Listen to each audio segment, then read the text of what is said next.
اسلام سمیت مختلف مذاہب میں دجال کا تصور کیا ہے؟ سوشل میڈیا پر یہودی اور مسیحی روایات کے مطابق اینٹی کرائسٹ یا ضد مسیح اور اسلامی روایات کی روح سے مسیح الدجال مختصراً دجال کے آنے پر بحث کی جا رہی ہے۔ اب ہر کوئی دجال کے بارے میں روایات اور اقوال شیئر کر رہا ہے۔ ہم نے سوچا کہ کیوں نہ اس بحث کا پس منظر جان لیا جائے۔ دجال پر تاریخی حوالہ جات، علماء اور ماہرین کی رائے جاننے سے قبل ایک نظر اس پر دوڑاتے ہیں کہ آخر دجال کا قصہ شروع کہاں سے ہوتا ہے۔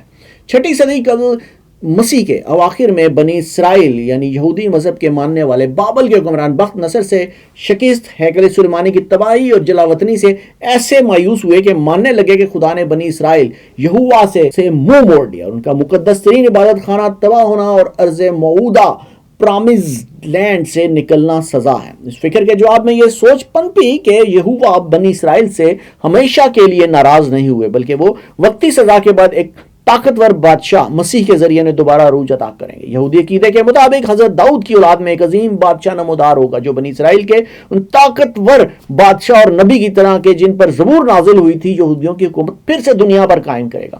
سید محمد وقاص کی ایک تحقیق ہے جس میں انہوں نے لکھا کہ یہ عقیدہ جلاوطنی کے دوران آنے والے نبی حضرت دانیال سے منسوب ایک صحیفے پر مبنی ہے۔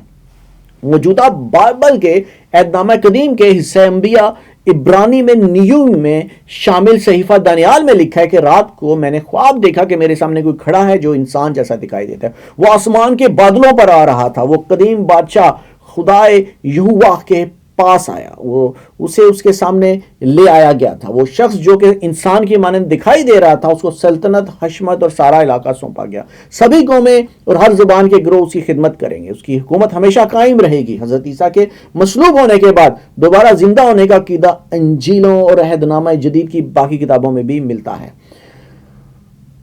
بائبل کی آخری کتاب یوحنا کا مکاشفہ میں لکھا ہے کہ یسوع مسیح کی طرح سے جو سچا گواہ اور مردوں میں جی اٹھنے والوں میں ہے اور دنیا کے بادشاہوں پر حاکم ہے۔ عہد نامہ جدید کی سب سے آخر میں لکھی جانے والی اس کتاب میں ایک اور جگہ لکھا ہے دنیا کی بادشاہی ہمارے خداوند اور اس کے مسیح کی ہوگی اور وہ عبدالآباد بادشاہی کرے گا۔ یوں ان دونوں مذاہب کے ماننے والے قیامت سے پہلے کے عہد کو مسیحائی عہد کے طور پر جو ہے وہ یاد کرتے ہیں اور اس کے منتظر ہیں۔ اسلام کے پیروکاروں میں بھی حضرت عیسیٰ کے دوبارہ دنیا میں آنے کا تصور پایا جاتا ہے، اور ڈیلس امریکہ سے منسلک ایک محقق ہیں، ان کے مطابق مسلمان اہل علم کے ایک بہت بڑی اکثریت حضرت عیسیٰ کے بارے میں احادیث کی وجہ سے یہ عقیدہ رکھتی ہے کہ وہ ایک امتی کی حیثیت سے قیامت کے قریب دوبارہ آئیں گے۔ البتہ ابن خلدون سمیت بہت کم علماء حضرت مسیح کی آمد ثانی کے قائل نہیں ہیں۔ یہودیت، مسیحیت اور اسلام کے ماننے والوں کے حضرت مسیح کی دوبارہ آمد کے تصورات دیکھنے کے بعد ہم چلتے ہیں اینٹی کرائسٹ یا ضد مسیح یا دجال کے تصور کی جانب۔ اینٹی کرائسٹ ضد مسیح اور مسیح کا حتمی دشمن مسیحی روایات کے مطابق آخری فیصلے یعنی قیامت سے پہلے کی مدت میں خوفناک طور پر حکومت کرے گا۔ رابرٹ ای لرنر کی تحقیق ہے کہ ضد مسیح دجال کی اصطلاح پہلی بار یوحنا کے خطوط میں ظاہر ہوئی اور ضد مسیح کی زندگی اور دور حکومت کی مکمل کہانی قرون وسطیٰ کے متن میں پائی جاتی ہے۔ دجال کا مسیحی تصور یہودی روایات سے اخذ کیا گیا تھا، خاص طور پر عبرانی بائبل میں دانیال کی کتاب سے۔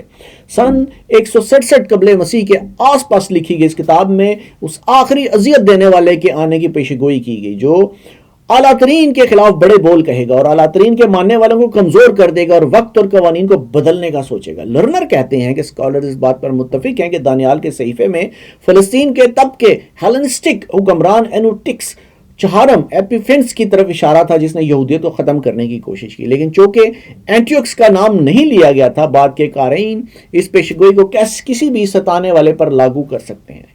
ابتدائی مسیحیوں نے اسے رومن شہنشاہوں پر لاگو کیا جنہوں نے چرچ کو ستایا، خاص طور پر نیرو جنہوں نے سن 54 سے 68 عیسوی تک حکومت کی۔ ابتدائی مسیحی ایک بڑے ضد مسیح کے آنے پر زور دیتے ہیں۔ یوحنا کا مکاشفہ اس شخصیت کو پاتال سے حیوان اور سمندر سے حیوان سے تعبیر کرتا ہے اور وہ ایک عام ارتداد کے وقت آئے گا، لوگوں کو نشانیوں اور عجائبات سے دھوکہ دے گا، خدا کے گھر میں بیٹھ کر خود خدا ہونے کا دعویٰ کرے گا، آخر میں وہ یسوع کے ہاتھوں شکست کھا جائے گا جو اسے پھونک اور اپنے آنے کی چمک سے تباہ کر دیں گے۔ اینٹی کرائسٹ کے بارے میں قرون وسطیٰ کا نظریہ ایڈشو ریپلن اور بہت سارے دوسرے مصنفین نے اس اصول پر قائم کیا کہ وہ ہر چیز میں مسیح کے متضاد مخالف ہے۔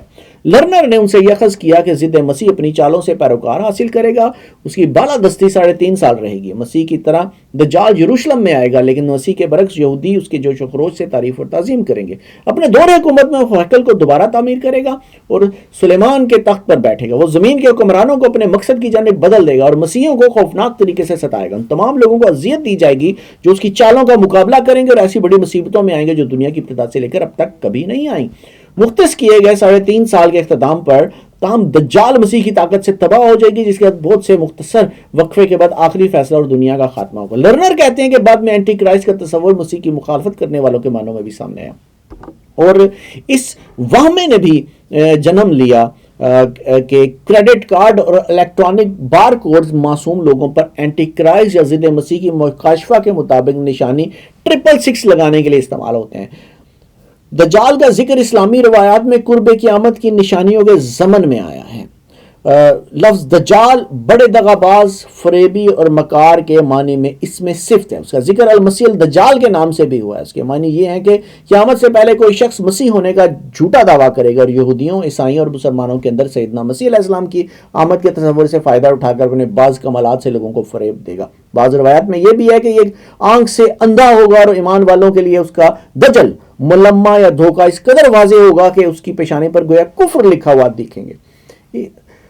دجال سے مراد ایک ایسا دھوکے باز بھی اسلامی محققین کے مطابق سمجھا جاتا ہے جو ذہنی و فکری گمراہی پیدا کرے گا، نہ کہ انوکھی صفات کا عامل شخص جو فتنہ و فساد پیدا کرے گا۔ دجال اپنا یہ کام تلوار کے ذریعے نہیں کرے گا، دھوکہ دینا دلیل کے ذریعے ہوتا ہے نہ کہ تلوار کے ذریعے۔ چنانچہ دجال علم اور دلائل کے زور پر لوگوں کو بہکائے گا، وہ لوگوں کو ذہنی گمراہی میں مبتلا کرے گا۔ ایک اور محقق ڈاکٹر عامر علامات قیامت کے زمن میں پیغمبر اسلام کی بعض حدیثوں کے حوالے سے اس دجال کے بارے میں لکھتے ہیں کہ کوئی اور مخلوق ایسی نہیں ہے جو اپنی فتنہ پردازی میں دجال سے بڑھ کر لوگوں پر حاوی ہو سکتی ہو۔ مسیح دجال ایک کشادہ پیشانی والا گنگریالے بالوں والا شخص ہے جس کی ایک آنکھ نہیں ہے، دوسری آنکھ ایسی ہے جیسے وہ انگور کا ابرا ہوا دانہ ہو۔ وہ چوڑے سینے والا ہے، اس کی شخصیت میں کچھ بدصورتی سی ہے اور وہ سب سے بڑھ کر جھوٹا ہو۔ اور یہ کہ دجال مشرقی علاقے سے نکلے گا جسے خراسان عراق سے لے کر ہندوستان کی سرحد تک پھیلے ہوئے وسیع علاقے کا قدیم نام اصفہان بھی اس میں شامل ہے کہا جاتا ہے۔ اس کی پیروی ایسے لوگ کریں گے جن کے چہرے ڈھالوں کی طرح چوڑے ہوں گے، یعنی جیسے یاجوج ماجوج کا کہا جاتا ہے۔ مسیح دجال مشرق کی طرف سے آئے گا، اس کا عزم مدینہ کا ہوگا۔ وہ قریب پہنچے گا یہاں تک کہ آگ پہاڑ کے پیچھے آ کر پڑاؤ ڈال دے گا، پھر خدا کے فرشتے اس کا رخ شام کی طرف پھیر دیں گے اور وہ وہیں ہلاک ہو جائے گا۔ اس بنا پر آپ پیغمبر اسلام فتنہ مسیح دجال سے خود بھی خدا کی پناہ مانگتے تھے، اپنی امت کو بھی پناہ مانگنے کی تلقین کرتے تھے۔ مسلمانوں کی کثیر روایات کا خلاصہ یہ ہے کہ قیامت کے قریب جب دجال کا ظہور ہوگا تو اسے حضرت عیسیٰ قتل کریں گے۔ یوں مسلمانوں کے ذریعے تمام الہامی مذاہب پر ان کی فتح ہوگی۔ یہودیت کے ماننے والوں کے مطابق کافر بادشاہ کا نظام ختم ہوگا۔ صحیفہ دانیال کی آیت ہے جو ہونا ہے اس کا فیصلہ خدا کی عدالت کرے گی اور اس کافر بادشاہ سے اس کی حکومت چھین لی جائے گی، اس کی سلطنت کا مکمل خاتمہ ہو جائے گا، پھر خدا کے مقدس لوگ اس مملکت پر حکومت کریں گے۔ مسیحیوں کے نزدیک ضد مسیح کے قتل سے مسیح کی برتری ہمیشہ ہمیشہ کے لیے قائم ہو جائے گی۔ بہت سے مسیحی علماء اسرائیل کے قیام اور اس کے علاقے میں برتری کو ان حالات کے پیدا ہونے کا اظہار سمجھتے ہیں جن کا ذکر وہ اپنی مذہبی روایات میں دیکھتے ہیں۔ مسلمان بھی کم و بیش ان روایات سے یہی مطلب لیتے ہیں۔